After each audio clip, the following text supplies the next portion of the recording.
நாங்க அவங்கள வேலைக்கு போக வேண்டாம்னு சொல்றதே எதுக்குன்னு பார்த்தீங்கன்னா, வெளியில இருக்கவங்க இவங்கள பார்த்து தப்பா பேசக்கூடாது. ஒரு வயசு பையன வீட்ல வச்சுக்கிட்டு, இன்னும் நீ வேலைக்கு போய் கஷ்டப்பட்டுட்டு இருக்கியே, உனக்கு இவ்வளோ வயசு ஆகுது, நீ வீட்ல இருக்கலாம்ல. உன் பையன் வேலைக்கு போய் உனக்கு சம்பாரிச்சு போட்டு, உன்ன பார்த்துக்கலாம்ல. அப்படின்னு வெளியில இருக்கவங்க வந்து நம்ம கிட்ட சொன்னாங்கன்னா, அது எவ்வளோ அசிங்கமா இருக்கும் சார் நமக்கு. அப்ப வெளி ஸோ அந்த உலகத்துல நீங்க வாழ்றீங்களா? பேரண்ட்ஸ் உடைய அவங்களுடைய தாட், அவங்களுடைய மனசு முக்கியம் இல்லையா? 10 ரூபாய்க்கு ஏங்கி நிக்க வேண்டியதா இருக்கு வைஃப் புருஷன்ட்ட. ஏன் அக்கா தங்கச்சிக்கு, ஏன் அம்மா அப்பாக்கு சம்பாரிச்சுனா என்னால செய்ய முடியும். உங்களுக்கு வாங்கி தரதே எங்க காசுல நாங்க வாங்கி தரோம். நீங்க வீட்ல இருந்து எங்க காசு செலவு பண்ணுங்க. நீங்க எதுக்கு இவ்வளோ வயசாயும் வேலைக்கு போய் தம்பி, கஷ்டப்படுறீங்க? அதான் தம்பி, கேட்குறோம். என் அக்கா தங்கச்சி நீ செய்வியா? தாயை பார்க்கறது கூட ஐயோ பாப்பா நீ எனக்கு ஒரு 200 கொடுப்பா எங்கள் அம்மாவுக்கு ஒரு டிக்கெட் இது வாங்கி சார்னு ஏன் நான் கேட்கணும்? பேரண்ட்ஸ் எங்கள் உயிரோடு இருக்கும்போது அவங்களுக்கு ஏதாவது செய்யணும்னா இவன் தயவில் நான் எதிர்பார்க்கணுமா? அதே தாய் தகப்பன் அவருக்கு உடல்நல சரியில்லாத போது வந்து பார்த்தாங்களா? 3 பசங்களும் சேர்ந்து அவரை காப்பாற்றிட்டு வந்தோம். அவருக்கு ஒரு கிட்னியே எடுத்துட்டாங்க. அப்பா என்னப்பா நல்லா இருக்கியா? கூட பார்த்துக்கோப்பா, எதுவாக இருந்தாலும் ஃபோன் பண்ணுங்க. இதை கூட சொல்ல முடியாதா சார்? அந்த சொந்தத்தை நான் ஏன் பார்க்கணும்? இப்போ எப்படி பேரண்ட்ஸை நான் பார்த்துக்கணும் எனக்கு சொல்கிறேன். அந்த மாதிரி அவங்கள பார்த்துக்கிற சில கடமைகளை நான் விட்டு தவறிட்டாலும் என் மேலே கோவப்பட்டதால வரல. அவங்க என் மேலே இருக்கிற கோவத்தில் என் பிள்ளைங்களை யாருமே அவங்க கவனிக்கலை. அதனால் அவனுங்க அந்த ஆதங்கத்தில் பேசுகிறாங்க. இன்னொன்று எங்கள் அப்பா அம்மா எனக்கு உயிர் சார், என்னை எப்படி வளர்த்துருப்பாங்க, அதை நன்றி மறக்க முடியுமா? நீங்கள் பேரண்ட்ஸு மேலே இருக்கிற நம்பிக்கை ஏன் எங்களை விட்டுறீங்க? நாங்கள் ஒவ்வொரு வாட்டியும் உங்களை கையேந்தணுமா? அனுஜ் டைல்ஸ் மற்றும் டாக் டெவலப்பர்ஸ் வழங்கும் வா தமிழா வா. இன்றைக்கு வா தமிழா வா நிகழ்ச்சியில் நாம் பேச போகிற தலைப்பு ரிட்டையர்மெண்ட்டை ஏற்காத பெற்றோர்கள் வெர்சஸ் கடுப்பாகும் பிள்ளைகள்.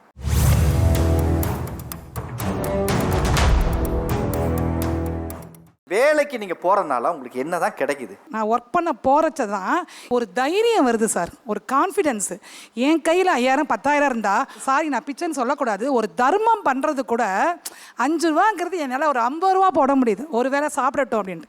ஆனால் அந்த 50 ரூபாயை கூட நான் என் பொண்ணு கையிலையும் எங்கள் வீட்டுக்கார கையிலையும் எதிர்பார்க்க வேண்டியதாக இருக்குது. ரெண்டாவது, பின்னாடி திரும்பி பார்த்தா லைஃப்பில் நான் என்ன பண்ணேன்னு எனக்கு தெரியல. வீட்டில் ஒரு வேலைக்காரியாக இருந்த மாதிரி தான் எனக்கு தோணுச்சு. சாப்பாடும் ஒரு துணிமணியும் கொடுத்துட்டா அது ஹாப்பியா சார்? எனக்கு தலை வலிக்குது அப்படின்னா நான் போய் ஓய்வு எடுத்தால் மட்டும்தான். எனக்கு அம்மாட்ட வந்து காஃபி வரல, என்ன பாத்திரம் விளக்கல, அப்படியே கிடக்குது.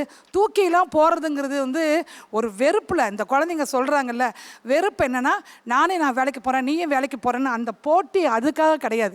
எங்கள் உணர்வுகளை மதிங்க. ஆனால் வேலைக்கு போனதெல்லாம் மதிக்கிறீங்க, வீட்டுக்குள்ளே இருந்தால் மதிக்கிறீங்களா? ஒரு கிச்சன் வருவாங்க சார், கை கழுவிட்டு வருவாங்க, தட்டை கூட எடுக்க மாட்டாங்க. டைனிங் டேபிளில் ஹாயாக உட்காந்துட்டு தொடச்சிட்டு அந்த தட்டை யாரை எடுத்துகிட்டு வருவா? அம்மா வருவா. இதே அம்மா ஒர்க் பண்ணால் எங்களுக்கு தட்டு வருது சார் அங்கேருந்து. அவங்க சொன்னாங்க அவங்களோட உணர்வை நாங்கள் மதிக்கலன்னு சொன்னாங்க. நாங்கள் அவங்கள வேலைக்கு போக வேண்டாம்னு சொல்றதே எதுக்குன்னு பார்த்தீங்கன்னா, ஒரு வயசு பையனை வீட்டில் வச்சுக்கிட்டு இன்னும் நீ வேலைக்கு போய் கஷ்டப்பட்டுட்டு இருக்கியே, உனக்கு இவ்வளோ வயசு ஆகுது, நீ வீட்டில் இருக்கலாம்ல. உன் பையன் வேலைக்கு போய் உனக்கு சம்பாரிச்சு போட்டு பார்த்துக்கலாம்ல. அப்படின்னு வெளியில இருக்கவங்க வந்து நம்ம கிட்ட சொன்னாங்கன்னா அது எவ்வளோ அசிங்கமா இருக்கும் சார் நமக்கு. அப்ப வெளி உலகத்துக்காக நீங்க வாழ்றீங்களா? வெளி உலகம் தான் உங்களுக்கு முக்கியமா? பேரண்ட்ஸ் உடைய அவங்களுடைய தாட், அவங்களுடைய மனசு முக்கியம் இல்லையா? நல்லா வச்சிருக்க போய் தானே அம்மா வேலைக்கு அனுப்ப போறீங்க ஜம்முன்னு. வெளியில கூலி யாரும் வேலைக்கு அப்ப நீங்க அனுப்ப போறீங்க, கல்லூரிக்கு அனுப்புறீங்க? நான் கேட்கறேன். வெளியில யாருன்னா பேசினாங்கன்னா எனக்கு மட்டும் அசிங்கம் இல்லை, என் பேரண்ட்ஸுக்கும் தான் அசிங்கம். அதனால தான் நான் சொல்றேன். அசிங்கமா நினைக்கிறீங்கப்பா? எங்க அம்மா அப்பா இந்த வயசுலயும் நல்லா ஃப்ரெஷ்ஷா இருக்காங்க, நாங்க ஹாப்பியா இருக்கோம். நம்மளை பார்த்து 4 பேர் பொறாமப்படுவாங்களே தவிர உங்களை அசிங்கமா நடத்த மாட்டாங்க. வேலைங்கிறது நாங்க எங்க இப்ப இந்த காலகட்டத்துக்கு தன்மானமா நாங்க யோசிக்கிறோம்ப்பா. 10 ரூபாய்க்கு ஏங்கி நிக்க வேண்டியதா இருக்கு வைஃப் புருஷன்ட்ட. ஒரு பூ 20 ரூபாய்க்கு மேல வாங்கினா என்னடா அவர் சொல்லுவாரு, போதும் போதும். ஆக்சுவலாக நம்ம என்ன சொல்கிறோன்னா, நீங்கள் வேலைக்கு போகாதீங்க, உங்களுக்கு வாங்கி தரதே எங்கள் காசில் நாங்கள் வாங்கி தரோம். நீங்கள் வீட்டில் இருந்து எங்கள் காசு செலவு பண்ணுங்க. நீங்கள் எதுக்கு இவ்வளோ வயசாயும் வேலைக்கு போய் கஷ்டப்படுறீங்க? தம்பி, என் அக்கா தங்கச்சி நீ செய்வியா? நான் கேட்ட கேள்வி, என் அக்கா தங்கச்சி நீ செய்வியாப்பா? என்கிட்ட காசு இருந்தா நான் போனேன்னா நீ கொடுப்ப 500 ரூபா, நான் போனேன்னா அங்கே 2000 செய்வேன். உங்கள் அக்கா தங்கச்சிக்கு செய்ய வேண்டியது உங்கள் கடமை, அதை நாங்கள் பார்க்க முடியாது. எங்கள் அம்மாவாக இருக்கிறதால தான் நாங்கள் உங்களுக்கு செய்கிறோம். வெளியில் அவன் சொல்கிறான் இவன் சொல்கிறாங்கிறது கேட்டு நீங்கள் மதிப்பு கொடுக்கணும்னு நினைக்கிறீங்கல்ல. சொந்த அம்மா அவங்களோட எதிர்பார்ப்பை ஒன்று சொல்கிறாங்க. நான் சொந்த பந்தத்துக்கு செய்யணும்னா உங்கள்கிட்ட 500 ரூபா கொடுப்பேன், நான் தான் 2000 ரூபாய் செய்வேன்னு கேட்கும்போது, ஆமாம் அவங்க அக்கா தங்கச்சிக்கெல்லாம் நீங்கள் தானே செய்யணுங்கிற வார்த்தை வந்துருச்சுல்ல. தாயாக இருந்தாலும் வார்த்தை வந்துருச்சுல்ல, அவ்வளோதான். அதனால தான் அவங்க வேலைக்கு போகணும்னு நினைக்கிறாங்க. அவங்கள பார்த்துக்கிறோன்னு சொன்னால் அவங்க என்னென்ன விரும்புகிறாங்களோ அது எல்லாமே செய்கிறதுக்கு ரெடியாக இருந்தால் மட்டும் நம்ம அதை சொல்லணும். நாங்கள் அதுக்கெல்லாம் ரெடின்னு தான் அவங்கள நாங்கள் வீட்டில் இருக்க சொல்லுவோம். அம்மாடி, எல்லாமே சொல்ல முடியாதுமா. எனக்கு எல்லாம் என் பிள்ளை கஷ்டப்படுது அப்படின்னு சொல்லி நான் சொல்ல மாட்டேன். ஒரு அம்மாவா 5 பிள்ளைங்களை பெற்று வளர்த்து படிக்க வச்சு நீ கல்யாணம் பண்ணி கொடுத்துட்டு பேரம் பேத்திங்களும் பார்த்து எடுத்துக்கிட்டு இன்றைக்கும் 67 வயசில் கேன்சர் வந்துருச்சு, ஆனாலும் நான் வேலைக்கு போவேன் அப்படிங்கிற ஒரு பிடிவாதம் எங்கேருந்து வருதுன்னா, தனக்குன்னு ஒரு சுயமரியாதை, நாம் போய் கை நீட்டி காசு வாங்க வேண்டிய இடத்துல இருக்குது, கணக்கு பார்த்து கொடுக்குற இடத்துல பிள்ளைங்க இருக்குது அப்படின்னு வரவும் இருக்குல்ல. நீங்கள் அவங்கக்கிட்டேயே கேளுங்க சார். அவங்க வந்து இப்போது 5 பொண்ணுங்க இருக்காங்களா, ஒரு பொண்ணு வீட்டில் ஒரு ஃபங்க்ஷன்னால மீதி 4 பொண்ணுங்களும் எவ்வளோ அமௌண்ட்டோ அதை ஷேர் பண்ணி கொடுப்போம். 4 பொண்ணுங்களுமே ஷேர் பண்ணி எங்கள் அம்மா கையில் கொடுத்து அதை போய் அங்கே கௌரவமாக செஞ்சுட்டு வருவாங்க. அவங்களோட பணத்தில் ₹1 கூட செய்ய முடியாது. எதனால்னா அவங்க 10 பேத்திங்களுக்கும் பிறந்த நாளுக்கு ட்ரெஸ் எடுக்கவே சரியாக இருக்கும். அவங்க வந்து படித்து 50,000 60,000 இவங்க சொல்கிற மாதிரி 1.5 லட்சம்லாம் சம்பாதிக்கல, வெறும் 5,000 சம்பாதிக்கிறாங்க. அந்த 5,000 பணத்தை வச்சுக்கிட்டு நாங்கள் திருப்பி அவங்களுக்கு ட்ரீட்மெண்ட்டுக்கே 10,000 ஆகும் சார். இன்னைக்கு ட்ரெஸ் எடுத்து கொடுத்துட்டு ஒரு 5 வருஷம் கழிச்சு ஆள் இல்லைன்னா நாங்கள் எங்கே சார் போகிறது? இப்போ தம்பி, இந்த தம்பிகிட்ட கொடுமா, இப்போ பேசுன தம்பிகிட்ட கொடுமா. சொல்லுங்கள். நாங்கள் வேலைக்கு போனால் எங்களை அசிங்கப்படுத்திட்டு எங்கள் அம்மா வேலைக்கு போகிறாங்கன்னு சொல்லி எங்களுக்கு கேவலமாக இருக்குன்னு நீங்கள் நினைக்கிறீங்க. நாங்கள் ஒத்துக்கிடுறோம். நீங்கள் என்ன செய்வீங்க? வேலைக்கு போயிட்டு வந்து உங்கள் பொண்டாட்டி பிள்ளைகிட்ட கொடுத்துட்டு, ஏம்மா நான் என்னம்மா செய்வேன், அவள் செய்ய மாட்டேங்கிறா அப்படின்னு நாங்கள் எங்கே போக? அம்மா அம்மா நான் நேராகவே கேட்குறேன், உங்கள்கிட்ட நேராகவே நீ கேட்குறேன். கேட்ட இருங்க, அதை வச்சு கல்யாணம் நான் முடிச்சு சொல்றேன். எத்தனை வருஷம் வரைக்கும் உங்கள்கிட்ட நான் சம்பள ரூபா கொடுத்தேன்? கல்யாணம் முடிக்கிற வரைக்கும் அண்ணனும் சரிதான் நீயும் சரிதான். நான் எடுத்து கொடுத்த துணியைத்தான் போட்டீங்க, வாங்கிட்டு வந்த சம்பளத்தை அப்படியே கையில் கொடுத்தீங்க. உங்கள் அப்பா இறந்து 15 வருஷம் ஆச்சு. நான் நல்லபடியாக வச்சுருந்து உங்களை நல்லா காப்பாற்றி நல்லபடியாக கொண்டுட்டு வந்து அந்த கஷ்டம் இந்த மேல் பட வேணாம்னு சொல்லி தான் எங்கள் கல்லால் உட்காந்து நீங்கள் முதலாளியாக இருங்கம்மான்னு சொல்கிறேன். நாங்கள் அதே பேச்சு, அதே அம்மா, அதே மயந்தான் இப்போ இருக்க, இல்லைன்னு சொல்லலை. இப்போ என் கையில் காசு இல்லைன்னா, எப்பா இந்த மாமா வீட்டில் இந்த விசேஷம் இருக்குப்பா, அதெல்லாம் உன்னோட வச்சுக்கோம்மா. எப்பா இந்த அங்கே இப்படி செய்யணும்ப்பா, எல்லாம் முடியாதும்மா, எங்களுக்கு தக்கனதை நாங்கள் செய்வோம், நீ செய்யணும் நீயா செஞ்சுக்கோ. அப்போ நாங்கள் எங்கே பிச்சை எடுத்து செய்கிறதா? சொல்லுங்கப்பா, பதில் சொல்லுங்கப்பா. எங்களுக்கு அசிக்கன்னு சொன்னவங்க பூரா இப்போ பதில் பேசுங்க. அவங்களுக்கு சோறு போட நீங்கள் தயாராக இருக்கீங்க, அவங்களுக்கு ட்ரெஸ் எடுத்து கொடுக்க நீங்கள் தயாராக இருக்கீங்க, அவங்களுடைய மருத்துவ செலவை பார்த்துக்க தயாராக இருக்கீங்க. ஆனால் அவங்களுக்கு நெருக்கமான சொந்த பந்தம் செய்முறை இதெல்லாம் வரும்போது அதுக்கும் எனக்கு சம்பந்தம் இல்லை, அதுக்கும் எனக்கு பொருளாதார பிரச்சனை ஜாஸ்தியாக இருக்குது. இதுதான் எங்களுக்கு பிரச்சனையாக இருக்குது. ஏன்னா உங்களுடைய சொந்தத்தை எங்கே கட் பண்ணிக்கிறீங்கன்னா, அம்மா அப்பா அதோட கட்டு, அதுக்கப்புறம் இருக்கக்கூடிய மாமே மச்சான் பெருமையா பெரியப்பா நல்லது கெட்டது இதெல்லாம் உங்களோடது, அதெல்லாம் வீட்டுக்குள்ள எடுத்துட்டு வராதீங்க, அதெல்லாம் செஞ்சது போதும் அப்படின்னு சொல்லி நீங்கள் நிப்பாட்டுறீங்கல்ல, அதுதான் இங்கே பிரச்சனையாக இருக்குங்கிறாங்க. நமக்கு முக்கியம் வந்து நம்ம அம்மா அப்பாவா இல்லை நம்ம சொந்தக்காரங்களா? நாளைக்கு நமக்கு ஒரு பிரச்சனைனா நம்ம அம்மா அப்பா வந்து நிற்பாங்களா, நம்ம சொந்தக்காரங்க வந்து நிற்பாங்களா? இதுக்கு ஏதாவது பதில் சொல்லுங்க பார்ப்போம். சொந்தமும் முக்கியம் தான் சார். சொந்தமும் முக்கியம் தான் சொல்கிறாங்க. அவங்க வந்து ஹார்ட் பேஷண்ட்டு, கிட்னியில் ஸ்டோன் இருக்குது சார், நிறைய பிரச்சனை இருக்குது உடம்புல. இவங்களுக்கு ஒரு பிரச்சனைனா சொந்தக்காரன் யாருமே வந்து நிற்க மாட்டாங்க. ஃபர்ஸ்டெல்லாம் நான் போய் நிற்பேன், இல்லை எங்கள் அக்கா போய் நிற்பாங்க, எங்கள் கூட பிறந்தவங்க. மீதி எல்லாருமே எனக்கு அங்கே வேலை இருக்குது இங்கே வேலை இருக்குது அப்படின்னு சொல்லிட்டு அவங்கவுங்க வேலையை பார்க்க போயிடுவாங்க. இவங்க வந்து அதை உட்காந்து அழுதுட்டு இருப்பாங்க சார். இது மாதிரி சொந்தக்காரங்களாம் அப்படி இருக்காங்க, யாருமே வந்து ஒரு உதவி பண்ண மாட்டாங்க, நம்மளை எல்லாரும் யூஸ் பண்ணிக்கிட்டாங்க அப்படின்னு சொல்கிறாங்க. இதுக்காக தான் நான் அந்த பதில் சொல்கிறேன். எனக்கு வந்து முக்கியமானது என்னோட பெற்றோர் மட்டும்தான் தவிர எங்கள் சொந்தக்காரங்க கிடையாது. அதனால் நாங்கள் வந்து அவங்களுக்கு பார்க்க முடியாது. உங்களுக்கு என்ன வேணுமோ அதை தான் நாங்கள் செய்ய முடியும். சார் அவர் கொஞ்சம் உடம்பு சரியில்லாத போய் யாருமே வரல சார். எனக்கு எதுவுமே அவ்வளோ தெரியாது. அவர் ஹாஸ்பிட்டல் வச்சுருந்தான். அப்போ கொஞ்சம் வேற்று மனுஷால் தான் கொஞ்சம் எனக்கு வந்து உதவி பண்ணாங்க சார். அந்த நேரம் இவன் வந்து காலேஜ் படிச்சுட்டு இருந்தார், இவர் வரவும் முடியல. அந்த கஷ்டம் இன்னமும் அவருக்கு கொஞ்சம் இருக்குது பகுது, அதனால் அப்படி பேசுகிறாரு. எங்கள் வீட்டில் எங்கள் அப்பா அம்மாவுக்கு ஒரு பிரச்சனைன்னு வரும்போது எந்த சொந்தமும் பந்தமுமே எனக்கு வந்து நிற்கலை, எனக்கு 10 பைசா செய்யலை, எடுத்தேறி எதையும் பார்த்து எடுக்கலை. இப்போ மட்டும் நான் சம்பாரித்து ஏன் அதை பார்த்து எடுக்கணும்? என் அளவுக்கு என் குடும்பத்தையும் எங்கள் அம்மா அப்பாவையும் நான் பார்த்துக்கிட்டா போதுன்னு சொல்கிறாரு. அதுக்கு உங்களுக்கு என்ன பதில் இருக்குது? எப்படினாலும் சொந்தம் இல்லைன்ட்டு சொல்லவே முடியாது. சொந்தம் அவங்க வந்து நமக்கு ஒரு பிள்ளைகளுக்கு கல்யாணத்துக்கு வந்து மொய் செய்கிறாங்க, நமக்கு எவ்வளோ கஷ்டத்துக்கு உதவுறாங்க. அவங்களுக்கு ஒரு கஷ்டங்கும் போது நம்ம போய் நின்னா தான் அது சொந்தன்றதுக்கு ஒரு அர்த்தம். எனக்கு நிக்கலையே. அவன் கல்யாணம் முடிச்சு அவன் சொந்தங்கள் அவன் பொண்டாட்டி பிள்ளைகள் வரும்போது சொந்தம்னா என்னன்னு தெரியும். அந்த அம்மா சொன்னாங்க 5 பொண்ணுங்க இருக்கிறாங்க, 5 பொண்ணுங்க எல்லாருமே சம்பாதிக்கிறாங்க, எல்லாமே இருக்கிறாங்க, ஆனால் நான் போய் பொண்ணுங்கிட்ட போய் காசு வேணுன்னு போய் நான் நிற்கக்கூடாதுன்னு சொன்னாங்க. சரி, அவங்க கேட்கல கூட ஒரு நாய் இருக்குது. பொண்ணுங்க வந்து அடுத்தவங்களுக்கு அனுப்பிச்சதுக்கப்புறம் நம்ம போய் செலவுக்குன்னு நம்ம போய் கேட்கக்கூடாது, நம்ம கையில் இருந்தால் கொடுக்கணும்னு நினைக்கிறாங்க. அவங்க கேட்கல ஒரு நாய் இருக்குது சார். அவங்க எங்கள் அம்மாவுக்கு வந்து 2 பசங்க, நானும் அண்ணன் மட்டும்தான். அவங்க என்ன கேட்டாலும் எது கேட்டாலும் அவங்க சேலைக்கு வேணும் மேக்கப் வேணும்லாம் கேட்கல. சேலை வேணும்னா நான் கூட பனாரஸ்லேருந்து 5000 ரூபாய்க்கு நல்ல சேலையாக வாங்கிட்டு வந்தேன் சார். நீ சேலை வாங்கிட்டு வந்தால் எனக்கு பிடிக்காது, காசு கொடுன்னு சொல்லிட்டு அந்த காசை கூட வாங்கி அதை வச்சுட்டு ஒரு 500 ரூபாய்க்கு 400 ரூபாய்க்கு சாதாரண சேரை தான் எடுப்பாங்க. எவ்வளோ காசு கேட்டாலும் நாங்கள் 2 பசங்க கொடுக்க தயாராக இருக்கிறோம். அப்படி இருந்து அவங்க வேலைக்கு போகிறாங்க. பொண்ணுங்க இருக்குது, பொண்ணுங்கிட்ட காசு கேட்கக்கூடாது, அதனால நாங்கள் வேலைக்கு போகிறோம்னு சொல்கிற கூட ஒரு காரணம் இருக்குது. எங்கள் அம்மாவுக்கு என்ன சார் காரணம் இருக்குது? காரணம் இருக்குதுங்க அதுக்கு வேலைக்கு போகிறதுக்கு. இப்போ அவங்களுக்கு 2 குழந்தை, அண்ணனுக்கு 2 குழந்தை. ஏதாவது விசேஷம்னு வந்துச்சுன்னா அவங்க எல்லாம் கொண்டு வந்து சீர் செய்வாங்க. யாரு? இவங்க அத்தை மாமாவை சீர் செய்வாங்க. நான் சும்மா நிற்க முடியுங்களா? நீ ஒன்றும் செய்ய வேணாம். நீங்க ஒரு எங்களை 5000 வளர்த்ததே 10,000 போதும். செய்யணுமா? நீங்க எங்க வளர்த்ததே எங்களுக்கு செய்யக்கூடாதா? போதுமானது. அது அவங்களுக்கு நீங்க தெரியணுமோ, என் வளர்த்தது ஒய்ஃபுக்கு தெரியணுமோ, என் உங்களை குழந்தைக்கு வளர்த்தது அவங்க உங்களுக்கு பேச மட்டும்தான் விடுப்பா. தெரியும். பதில் சாமி. கேட்டேல, பதில் கேட்டியா இல்லையா? அவங்கள பேச விடு. நான் வளர்த்துனது உங்களுக்கு மட்டும்தான் தெரியும். ஊருக்கு தெரியுமா? அம்மா, நீ கஷ்டப்பட்டது எங்களுக்கு தெரியும். அதனால தான் நாங்கள் போக வேணாம்னு சொல்கிறோம். எங்கள் பேத்தி பேரனுக்கு செய்யணும். அதுக்காக ஏதோ ரொம்ப பெரிய வேலையை செய்யாட்டியும் கூட இப்போ முடிஞ்ச அளவுக்கு ஒரு வேலைக்கு போயிட்டு வரேன். எங்கள் பேத்தி பேரனுக்கு அவங்க அத்தை மாமன் வந்து செய்யும்போது நான் சும்மா நிற்கக்கூடாது இல்லைங்க. உங்களோட மாமனார் மாமியார் வந்து அவங்க காசில் வந்து உங்கள் பிள்ளைக்கு செய்முறை செய்யும்போது சபையில் நான் வந்து உன் காசை வாங்கியே செய்யும்போது எனக்கு உன் முன்னாடிக்கு தெரியுமில்ல, நீ உன் காசை வாங்கி தான் நான் செய்கிறேன்னு. அது 10 ரூபாயா இருந்தாலும் என் காசுலேருந்து செய்யும்போது எனக்கு ஒரு மனநிறைவும் என் பேரம்பேத்திக்கு நான் செஞ்சேங்கிற ஒரு இது இருக்குல்ல. இப்போ எங்கள் அம்மாவே வந்து 10,000 ரூபா செஞ்சாலும் இது எங்கள் அம்மாவை தான் செஞ்சாங்கன்னு யாரும் நினைக்க மாட்டாங்க சார். அப்போ கூட நான் தான் ஏதாவது கொடுத்து செஞ்சுருப்பாங்கன்னு தான் நினைப்பாங்க. உங்கள் பொண்டாட்டி சொல்லு, உங்கள் பொண்டாட்டி சொல்லு. அப்படி அவங்க ஏதாவது நினைக்கின்றதுக்காக நீ வேலைக்கு போகணுங்கிறது. பொண்டாட்டி சொல்லுங்கண்ணே, அததான் அம்மா சொல்றாங்கண்ணே. அடுத்தவங்க கவனிக்கண்ணே, நினைக்கின்றதுக்காக நீ வேலைக்கு போகணும். அடுத்தவங்க நினைக்கிறது இல்லை கண்ணே. ஒய்ஃபா இருக்கட்டும், என் குழந்தையாவே கூட பேச்சை கவனிச்சு பதில் சொல்லு. என் குழந்தையா கூட இருக்கு. எல்லா அம்மாக்களுக்கு இருக்கிற பிரச்சனை கல்யாணத்துக்கு அப்புறம் மருமக நம்மளை ஒரு இடத்துல கீழே நினைச்சிடக்கூடாது. அதேதான் நான் வெளியே சொல்ல நீங்கள் சொல்லி ஆகப்படுத்தி விட்டீங்க. நான் சொல்லக்கூடாதுன்னு நினச்சிருந்தேன். மனசுல இருக்கு தெரியுதுல்ல, அப்புறம் உள்ள வச்சிருந்தா எப்படி எங்களுக்கு தெரியாம போகும். நம்ம சம்பாரிச்சு நாம செஞ்ச பிள்ளைங்களுக்கு திரும்ப நாம அவங்ககிட்ட வாங்கி திரும்ப நம்ம ஒரு இடத்துல வாழணுங்க வரும்போது அந்த சுயமரியாதை பாதிக்குதுன்னு நீங்க நினைக்கிறீங்களா? இப்போ புள்ள போய் சம்பாரிச்சு என்ன தான் காப்பாற்றுறேன், என்ன பொண்டாட்டியை தான் காப்பாற்றுறேன்னு நான் சொல்கிறேன் தவிரச்சு, இந்த மரம் வளர்ந்த பேரண்ட்ஸ் எங்கள் உயிரோடு இருக்கும்போது அவங்களுக்கு ஏதாவது செய்யணும்னா இவன் தயவில் நான் எதிர்பார்க்கணுமா?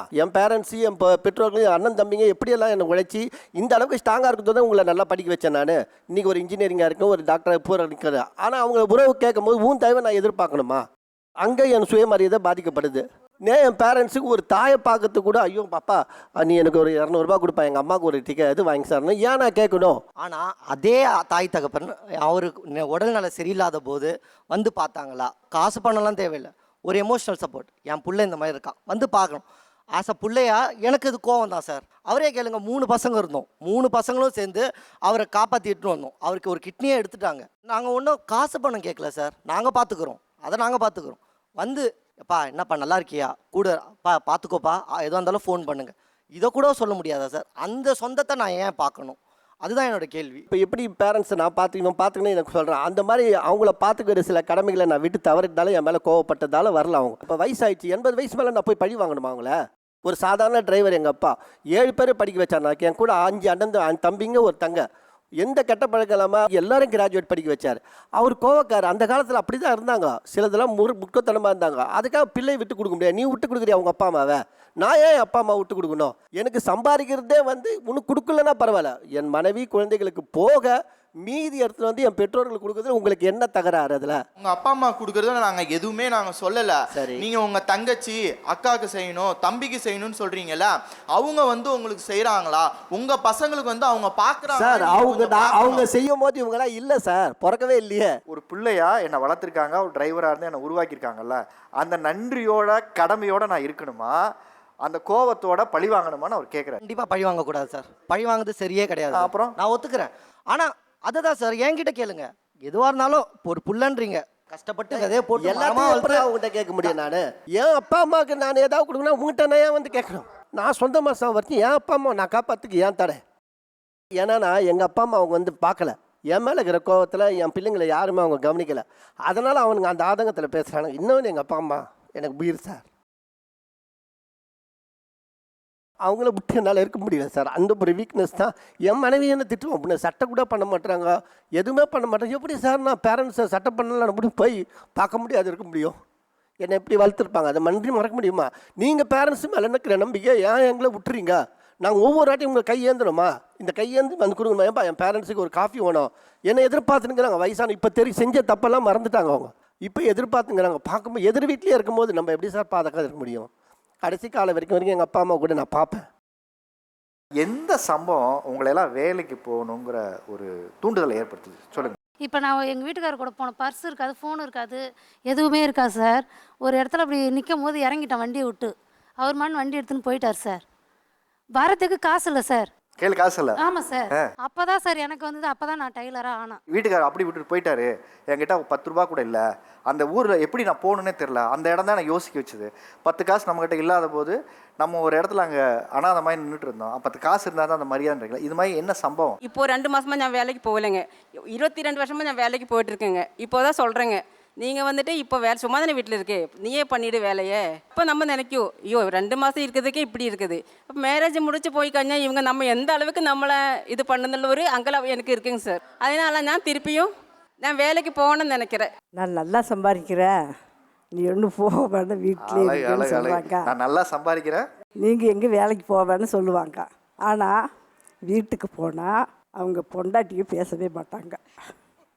பையன் வெளியூர் போயிடுவேன், ஃபோன் பண்ணி பேச மாட்டேன். அது எனக்கு ரொம்ப வருத்தமாக இருக்குங்க. அதனால் சரி நம்ம இருந்தால் இவனை நினச்சிக்கிட்டே நம்ம இது ஒரு மனக்கவலையாக இருக்குது.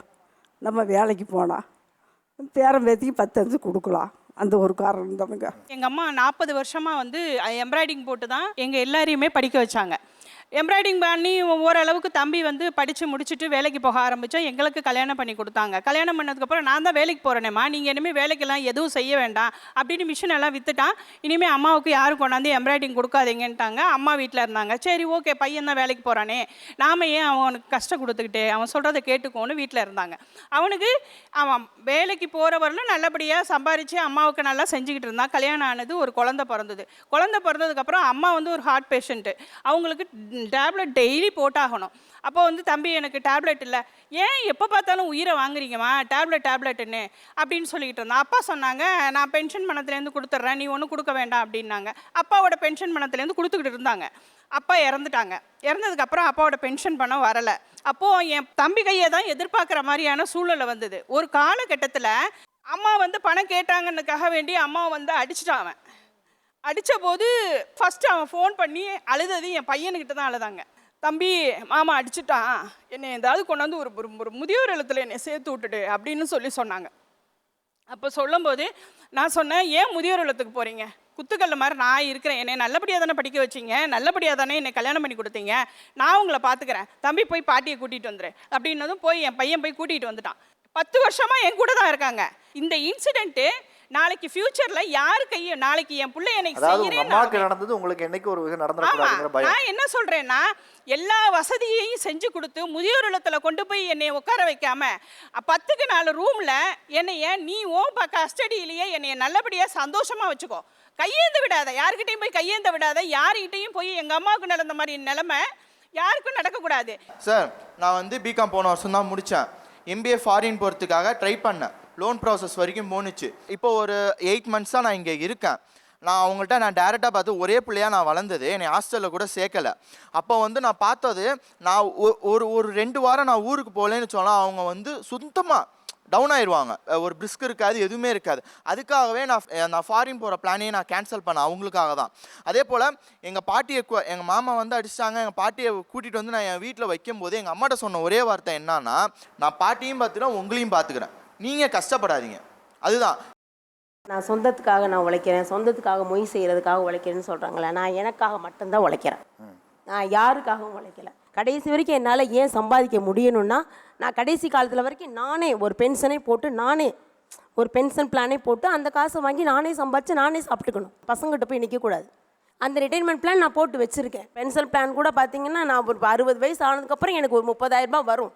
நான் சாகிற வரைக்கும், நான் செத்ததுக்கப்புறமும் என் பசங்களுக்கு 20 லட்சம் ரூபாய் போகணும், என் பேரம்பேத்திங்களுக்கு போகணும். அப்படி தான் நான் வந்து சேஃப்டி பண்ணி வச்சுருக்கேன். விழிப்புணர்வும் பயமும் எப்போ உங்களுக்கு வந்துச்சு? 2 ஆம்பளை பசங்க பெற்ற உடனே வந்துருச்சு. 2 பசங்களை பெற்ற உடனே? ஆமாம்மா, கண்டிப்பாக. இன்றைக்கி நிறைய பேர்ட்ட கேட்டு பாருங்க சார், ஆம்பளை பசங்களை பெற்றவங்க மாறுதட்டி நிற்கவே முடியல, பொம்பளை பசங்களை பெற்றவங்க தான் மாறுதட்டி நிற்கிறாங்க. இன்னைக்குன்னு இல்லை, என்றைக்குமே அப்படி தான். என் பிள்ளை சொல்லுவான், அம்மா நான் இன்றைக்கி 1 லட்சம் ரூபாய் நான் தர்றேம்மா, நீ வீட்டில் இருமா. பத்தாதுப்பா. ஏன் பத்தாது? நீ இன்னைக்கு 1 லட்சம் தரேன்னு சொல்லிட்டு நான் 1 லட்சம் தரேன்னு நான் வீட்டில் இருந்துருவேன், நீயும் இதே பிளானில் தான் இருப்ப. இதுவே நான் இன்னும் ஒரு 5 வருஷம் கழிச்சு, அம்மா நீ உனக்கு எவ்வளோம்மா வேணும்னு கேட்பேன், 1 லட்சம் தரேம்மா. அது எப்படி 1 லட்சம் பத்தும்? ஆமாம், இன்ஃப்ளேஷன் வருஷம் 7 வருஷம் இன்ஃப்ளேஷன் இருக்குல்ல, பண மதிப்பிழப்பு 7% நடக்குதுல்ல. அப்போது அந்த அளவுக்கு நீ சம்பாதிக்கணும், எனக்கு கொடுக்குற அளவுக்கு நீ சம்பாதிக்கணும். அப்போ நான் இன்றைக்கி உட்காந்தா நீ சம்பாதிக்க மாட்டேன். நான் இன்றைக்கி ஓடினா தான் நம்ம அம்மாவை எப்படி உட்கார வைக்கணும், நம்ம அம்மாவை எந்த அளவுக்கு காசு கொடுத்தா நம்ம அம்மா உட்காருவாங்கிற அளவுக்கு நீ ஓடணும். அந்த தன்னம்பிக்கை உனக்கு வரணும். அதுக்காக நான் ஓடுவேன். எந்த சம்பவம் உங்களையெல்லாம் வேலைக்கு போகணுங்கிற ஒரு தூண்டுதலை ஏற்படுத்துது சொல்லுங்க. சார் எங்கள் வீட்டுக்காரர் இறந்த அன்னைக்கு என்னுடைய வாழ்க்கையே டோட்டலாக மாறிடுச்சு சார். நான் வந்து தள்ளப்பட்டுட்டேன். வேலைக்கு போகிறதுக்கு வாய்ப்பு வந்துருச்சு. வேலை பார்த்துட்டே நான் ஆகணும். ஆனால் சொந்த பந்தம்லாம் என்ன பண்ணாங்க, என் பையன் இங்கிலீஷ் மீடியம் படிச்சுட்டு இருக்கேன், உன்னால் படிக்க வைக்க முடியாது, அதனால் நீ வந்து பிள்ளைய தமிழ் மீடியம் கொண்டு போய் சேரு அப்படின்னாங்க. நான் அதெல்லாம் மீறி என்னுடைய மனசை கல்லாக்கி நான் அன்றைக்கி ஒர்க் பண்ண ஆரம்பித்தேன் சார். ஆரம்பித்ததுனால இன்றைக்கி 2 பிள்ளையும் பிஇ சார், 2 பிள்ளை இன்றைக்கி ஐடி கம்பெனியில் ஒர்க் பண்ணு. என் மையன் இன்றைக்கி டாக்டர். ஆனால் அன்றைக்கி அவங்க சொன்ன மாதிரி என் மையனை கொஞ்சம் ஒரு சாதாரண ஒரு படிக்க வச்சுருந்தேன்னா கொஞ்சம் மாறி இருக்கும்ல சார், வாழ்க்கை தடம் மாறி இருக்கும்ல. இன்றைக்கி இந்த அளவுக்கு அந்த இடத்துலையும் உட்காந்துருக்க முடியாது, நான் இங்கே உட்காந்துருக்க முடியாது சார். இப்போ இவங்க 2 பேரும் படிக்க வச்சிட்டீங்க. உங்க பையன் எம்பிபிஎஸ் படிக்கிறாரு. எத்தனை வருஷம் படிக்கிறாரு அவரு? 3ஆவது வருஷம் போறேன் சார். இப்போ 5 வருஷம் இருக்கு இல்லையா? ஆமாம் சார். முடிச்சதுக்கு அப்புறம் நீங்க ஓய்வு எடுப்பீங்களா இல்ல அப்பவும் வேலை தான் செய்வீங்களா? சார் அப்போயும் நான் உழைப்பேன் சார். என்னால் தெம்பு இருக்கிற வரைக்கும் நான் உழைப்பேன் சார், உழைச்சிக்கிட்டே இருப்பேன் சார். ஏன்னா எனக்கு வேணும் சார், நாளைக்கு யாரையுமே நான் நம்ப முடியாது. நீங்க இவ்வளவு நேரம் சொன்ன வார்த்தையிலேயே இதுதான் உங்க ஆள் மனசுல இந்த ஒரு வார்த்தைக்காக தான் இவ்வளவு நேரம் ஷோ நடந்துச்சு. ஆமா சார், யாரையும் நம்ப முடியாது சார். பெத்த பிள்ளையா இருந்தா கூட நம்பிக்கைங்கிறது நாம சம்பாதிக்கிற காசுலையும் நம்ம உழைப்புலையும் தான் இருக்கே தவிர பிள்ளைகள் மேல அந்த நம்பிக்கை இல்லை. கரெக்டா? ஆமா சார். இப்போ எனக்கு 73 வயசு ஆகுது சார். என்ன வேலைக்கு? நான் செக்யூரிட்டியாக வேலை பார்க்குறேன். செக்யூரிட்டியாக வேலை. ஆரம்பத்தில் நிறைய வேலைகள் பார்த்தேன். இப்போ வயசானதுக்கப்புறம் செக்யூரிட்டியாக வேலை பார்க்குறேன் சார். எனக்கு ஏகப்பட்ட வியாதி உடம்புல, ஹார்ட் அட்டாக் பிரச்சனை, ப்ரெஷர் சுகரு, கால் நடக்க முடியாத அளவுக்கு நரம்பு வலி இதெல்லாம் இருக்குது. இன்னும் எவ்வளோ நாள் இருக்க போகிறேன்னு எனக்கு தெரியல.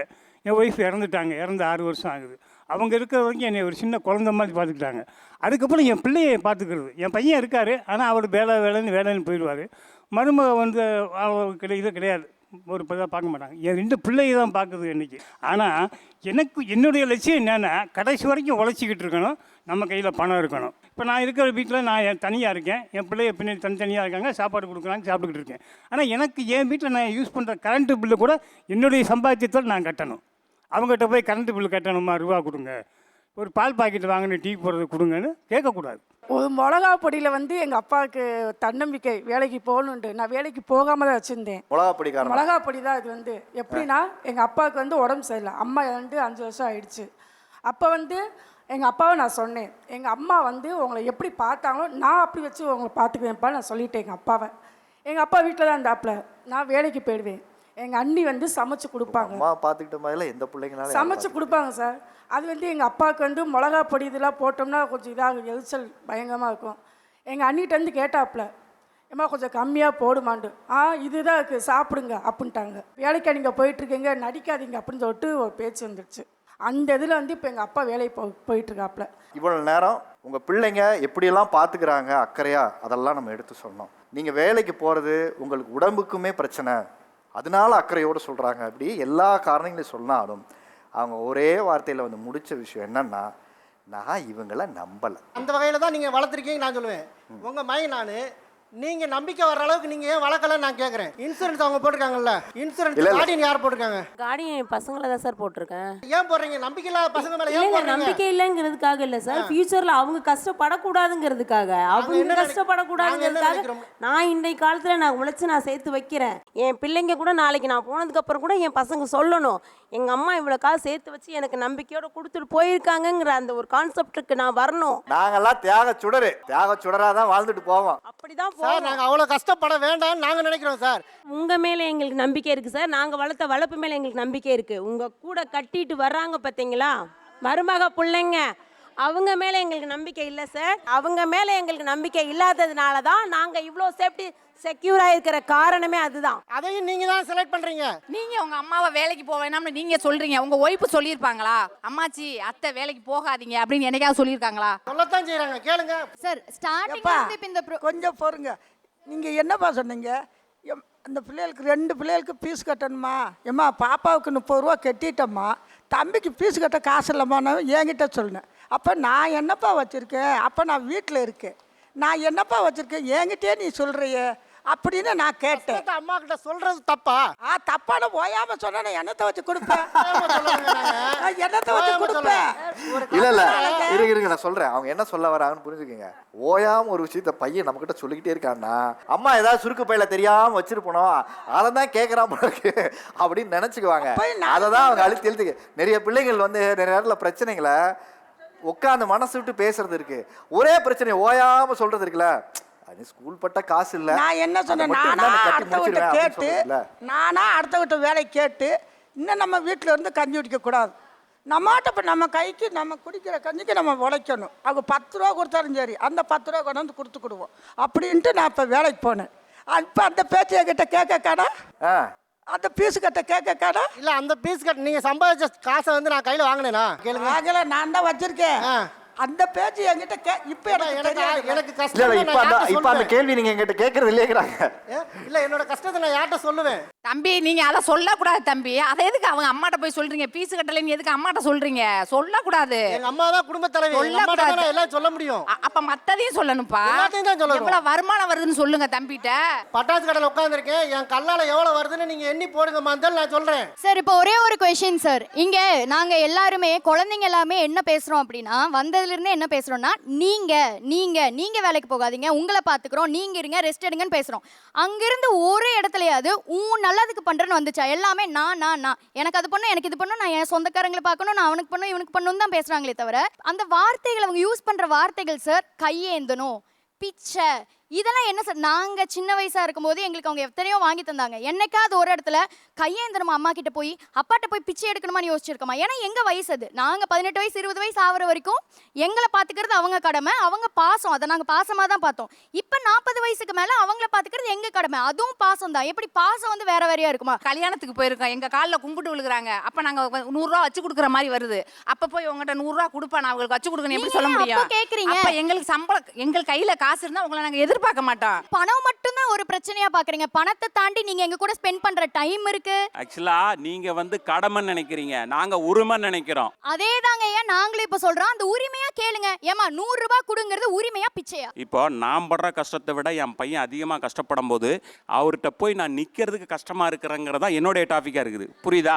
இப்போ அது எனக்கு என்ன தோணுதுன்னா, நீங்க கஷ்டப்பட்டப்போ நீங்க கஷ்டப்பட்டு ஒரு 10 ரூபாய் எடுத்து அந்த 10 ரூபாயில எங்களுக்கு ஒரு சின்ன பென்சிலோ எரேசரோ வாங்கி தரமோ உங்களுக்கு ஒரு சந்தோஷம் இருந்துச்சுல.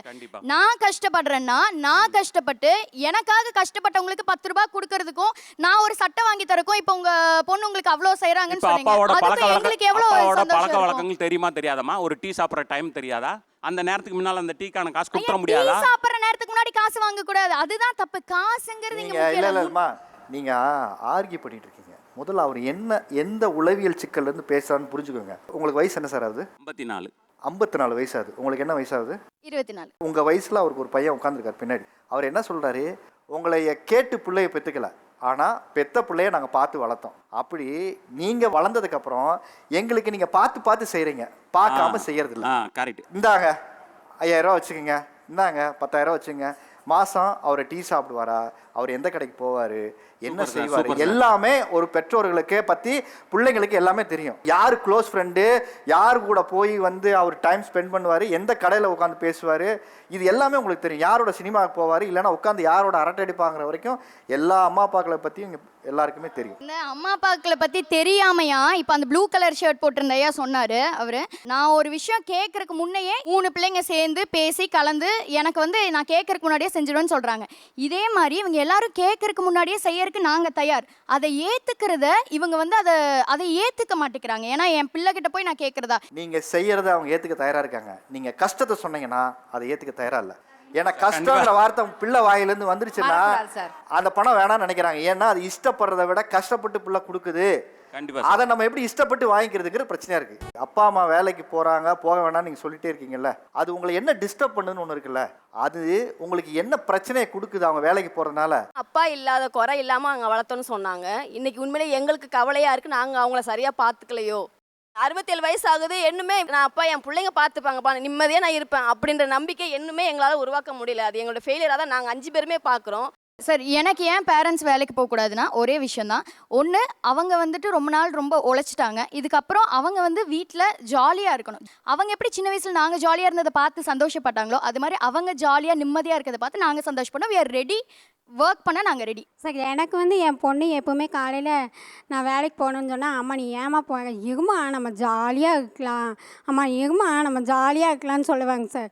அதே பார்த்து நானும் சரி சரி ஓகே ஓகே அப்படின்னு நினச்சிட்டு என் வேலையெல்லாம் அவசர அவசரமாக முடிச்சுட்டு வந்து நம்ம ஜாலியாக இருக்கலாம் ஏதாவது பேசுவானு ஓடி போய் பார்த்தா எப்போ பார்த்தாலும் லேப்டாப்பு ஃபோனு டேபு 3 தான் சார் ஜாலியாக இருக்கேன். லொடக்குன்னு தட்டிகிட்டே இருப்பா.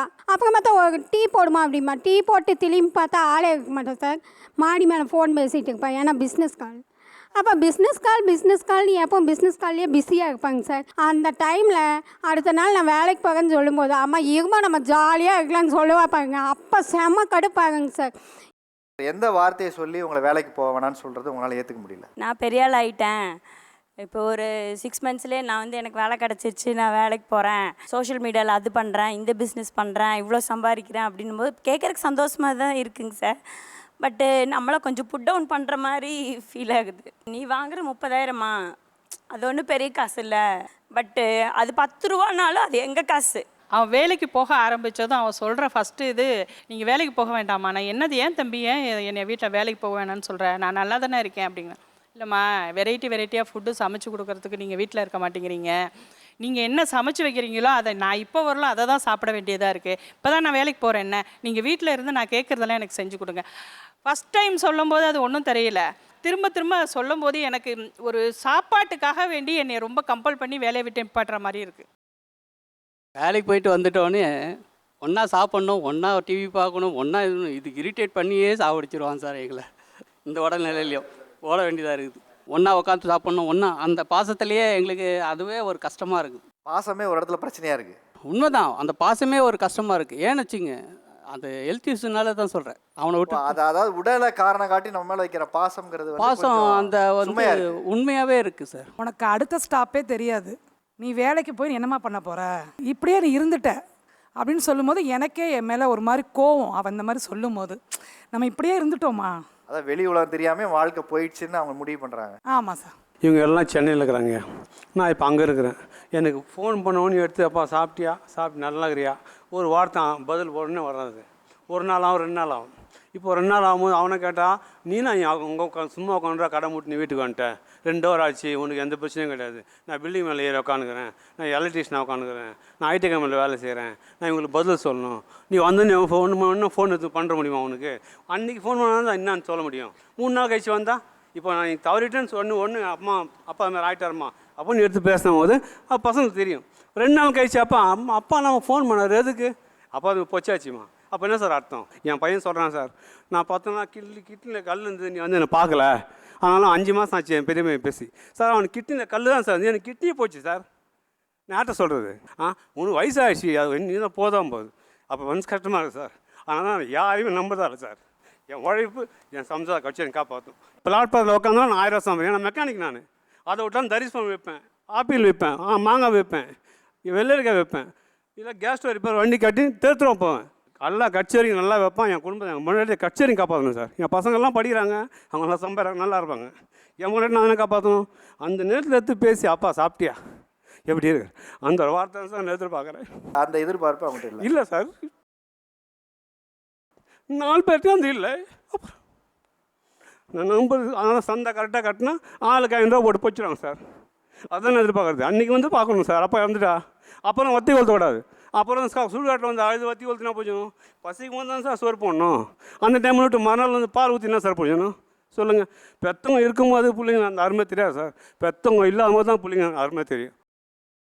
எவ்வளோ பேர் இன்றைக்கி பிள்ளைகளை நம்பாமல் நான் ஒரு சேஃப்டி எனக்காக நான் பண்ணி வச்சுருக்கேன் சார், அது இன்சூரன்ஸாவோ முதலீடாவோ அப்படின்னு ஒரு எவ்வளோ பேர் இங்கே கை மட்டும் தூக்கும். நீங்கள் எல்லாருமே பிள்ளைங்களை நம்பாமல் எனக்குன்னு ஒரு சேவிங்ஸு இறுதி காலத்துக்கு தேவைன்னு இவங்க எல்லாருமே செஞ்சு வச்சுருக்கீங்க. இங்கே இருக்க மற்றவங்கெல்லாம் இவ்வளோ பேர் கை தூக்கலை. இவங்கெல்லாம் யாரை நம்பி இருக்காங்க அப்படின்னிங்கன்னா, அவங்க பெற்ற பிள்ளைங்க உங்களை நம்பி இருக்காங்க.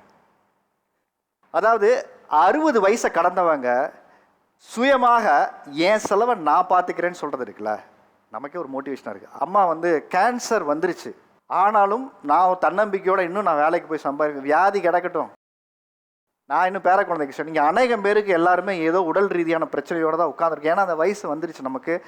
ஆனாலும் தன்னம்பிக்கை முடங்காமல் இங்கே ஒவ்வொருத்தர் உட்காந்துருக்கீங்களா, அதுதான் உங்களுக்கு ஒரு பெரிய ராயல் சொல்லி. தனக்கு பிடிச்சவங்களை விட்டுட்டு நாம் ஏன் விலகி நிற்கணும்னு அவங்களாம் யோசிக்கிறாங்கன்னு நீங்கள் ஒரு பக்கம் யோசிச்சிங்களா? உங்ககிட்ட கிடைக்காத ஒன்று தான் செய்கிற வேலையில் கிடைக்குது.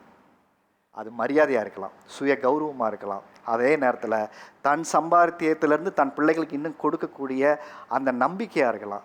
அதே நேரத்தில் நாம் கை நீட்டி அவங்கள கஷ்டப்படுத்திடக்கூடாது, மெதுவாக அவங்க மனசு கஷ்டப்பட்டுறக்கூடாது அப்படிங்கிற இது மாதிரியான பல உளவியல் சிக்கல் ஒவ்வொரு பெற்றோருக்குமே இருக்குது. அதே நேரத்தில் ஆசா பாசங்கள்னு வரும்போது அம்மாவுடைய அப்பாவுடைய ஆசைகளை நீங்கள் பார்க்குற ஏற்றுக்க தயாராக இருக்கிற நீங்கள் அவங்களுடைய கனவும் ஆசைகளும் அவங்க உற்றார் உறவினர்களையும் ஏற்றுக்க தயாராக இல்லை. அதுதான் உண்மை. அதை நீங்கள் ரெஸ்ட்ரிக்ட் பண்ணுறீங்க, இதை இப்படி டீல் பண்ணுங்கன்னு சொல்கிறீங்கல்ல, அதை அவங்க பண்ண முடியாது. ஏன்னா அந்த உறவு பந்தங்களோட நீங்கள் வளரலை, நீங்கள் அவங்களோட பேசலை, நீங்கள் அவங்களோட பழகலை, நீங்கள் அவங்களோட நல்லது கெட்டதுக்கு போய் நிற்கலை. நீங்கள் அதெல்லாம் கடந்து வந்ததுனால இன்றைக்கி ஏலியன் கிட்ஸாக நம்ம மாறிட்டோம். இன்றைக்கி இந்த ஜென் கிட்ஸோட நிலைமைனா நம்ம தேவை, நமக்கு யார் வர்றா நம்ம நின்று பேசுவோம். ஏன் அவன் தான் வரலையே, அவன் வீட்டுக்கு ஏன் போய் நிற்கணும்? அவன் வரலைன்னா கூட அவனை மன்னிச்சு போய் நின்று 4 வார்த்தை பேசிட்டு அவனுக்கு ஒரு 10 ரூபாய் செஞ்சுட்டு வர்றதில் இருக்கிற மன திருப்தியும் உங்களால் புரிஞ்சிக்கவே முடியாது. ஏன்னா நம்ம அந்த ஜென்ரேஷனே இல்லை. அவர் அப்பா ஒரு விஷயம் தான் சொன்னார். நான் எத்தனை மணிக்கு டீ கடைக்கு போவேன், எந்த டீ கடைக்கு போவேன்னு என் பையனுக்கு தெரியும். ஆனால் அந்த டீ கடையில் நான் வச்சிருக்கிற இந்த வருமானத்தில் எவ்வளோனா ஒரு டிவி எவ்வளோ இன்றைக்கி அதை வாங்கணும் அப்படின்னா நான் கேட்டு வாங்கணும்னு ஒன்று இருக்குல்ல. ஏன் நீங்கள் முன்னமே அதை கேட்டு கொடுக்கக்கூடாது? நீங்கள் எதையும் கேட்டு நான் உங்களுக்கு செய்யலை, ஆனால் நீங்கள் வளர்ந்ததுக்கப்புறம் உங்ககிட்ட கேட்டு வாங்கக்கூடிய நிர்பந்தம் இருக்குல்ல, அதுதான் எங்களை வேலைக்கு போக வைக்கிது. அது என்ன பிள்ளைங்கிட்ட தானே, நம்ம ஏன் கேட்டு வாங்குறோம்? எனக்கு வரட்டு கௌரவம் நீங்களாம் நினைக்கிறீங்க, அது கௌரவம் இல்லை. அந்த கௌரவம் தன்மானத்தை தாண்டி ஒரு எதிர்பார்ப்பு. நாமெல்லாம் பார்க்காம தானே பிள்ளைங்களுக்கு எதையும் பார்க்காம செஞ்சோம். நாம் ஏன் எதிர்பார்த்து ஒன்று செய்யணும்? நீங்கள் அந்த அன்பை புரிஞ்சுக்கல, நீங்கள் அந்த தேவையை சீக்கிரம் புரிஞ்சுக்க மாட்டேங்கிறீங்கன்னு போது அப்போ சொல்லி தான் புரியணுமான்னு அடுத்த கேள்வி வரும். நீங்கள் சொன்னால் தானே எங்களுக்கு தெரியும்னு அடுத்த கேள்வி நீங்கள் சொல்லுவீங்க. அதுதான் நீங்கள் ஃபோன் பண்ணுறாங்க, நீங்கள் எடுக்க மாட்டேங்கிறீங்க. 2 தடவை ஃபோன் பண்ணும்போது அப்பா வேலையாக இருக்கேன் நீங்கள் வச்சிரோம்ல. புரிதலாக அவர் சொன்னார்ல, எனக்கு தேவை, நான் கூப்பிடும்போது நீங்கள் எடுக்கலைன்னா கூட அடுத்த 1 ஹவரில் நீங்கள் கூப்பிடுங்க, அந்த இரவாவது கூப்பிட்டு எங்கிட்ட பேசுங்க என்னன்னு. ஆனால் நீங்கள் 2 நாள் கழித்து கூப்பிட்டு எதுக்குப்பா கூப்பிட்டா, என்னம்மா பிரச்சனை நீ கேட்குறது இருக்குல்ல, அப்போது ஒரு இடத்துல அது இந்த அலட்சியம் இருக்குல்ல, அதை தான் அவங்களை இன்னும் ஓட வச்சுக்கிட்டே இருக்குது. நிகழ்ச்சியோட இறுதிக்கு வந்தாச்சு. சிறப்பாக பேசியவர்களுக்கு சிறப்பு பரிசு கொடுக்கும் நேரம் இது. ஏஎஸ்டி மை கிட்ஸ் வழங்கும் உங்களுக்கான ஒரு கிஃப்ட் ஹேம்பர், ட்ரைமி பாப்பட் வழங்கும் உங்களுக்கான ஒரு gift hamper, diamond pressure cooker வழங்கும் உங்களுக்கான ஒரு கிஃப்ட் ஹேம்பர்மா. ஏஎஸ்டி மை கிட்ஸ் வழங்கும் உங்களுக்கான ஒரு கிஃப்ட் ஹேம்பர்மா, டைமண்ட் ப்ரெஷர் குக்கர் வழங்கும் உங்களுக்கான. மற்றும் ஒரு தலைப்பில் உங்களை சந்திக்கும் வரை உங்களிடமிருந்து விடைபெறுவது உங்கள் ஆரியர்ஜுனன்.